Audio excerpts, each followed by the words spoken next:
యెహోవా నిజమైన దేవుడా, వేరొకడు నిజమైన దేవుడా?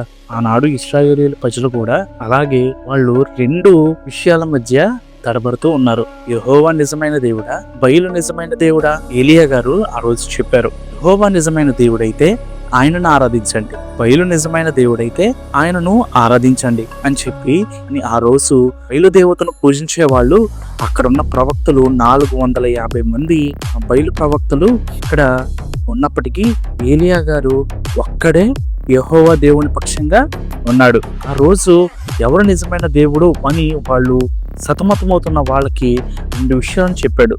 మీరు 2 ఎద్దులను తీసుకుని రండి, ఒక ఎద్దును కొనకలగా చేసి బలిపీఠమును కట్టి ఆ బలిపీఠము మీద మీ దేవుడి పేరిట మీరు ప్రార్థన చేసి అగ్ని చేత దాన్ని కాల్చవలెను అని చెప్పినప్పుడు బయలుదేవతను ఆరాధించే వాళ్ళు బయలా వచ్చి ఈ దహన బలిని కాల్చు అని చెప్పేసి అక్కడ తొనకలుగా చేసిన ఎద్దును కాల్చమని ఎంతగానో ప్రార్థన చేశారు.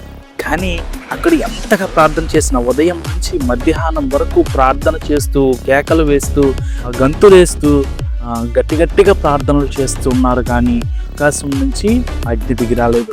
ఏలియా గారు వచ్చి ఆయన దహన బలి మీద పోసినటువంటి నీళ్లు అవన్నీ కూడా దహన బలి మొత్తాన్ని కూడా తడిపేసి యెహోవా పేరిట ప్రార్థన చేసినప్పుడు అగ్ని దిగి వచ్చి దహన బలి మొత్తాన్ని కూడా కాల్చివేసింది.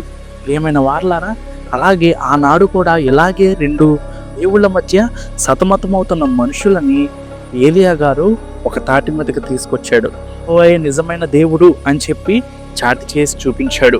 ఈ రోజున మనము కూడా 2 దేవుళ్ళ మధ్య సతమతమవుతున్నామేమో. యెహోవా నిజమైన దేవుడా, వేరొకరు నిజమైన దేవుడా అని సతమతమవుతున్నావేమో.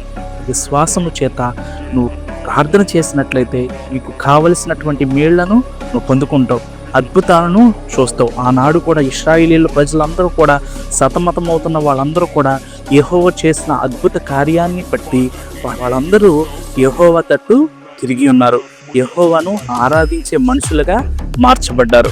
యెహోవాయే నిజమైన దేవుడు అని విశ్వసించారు.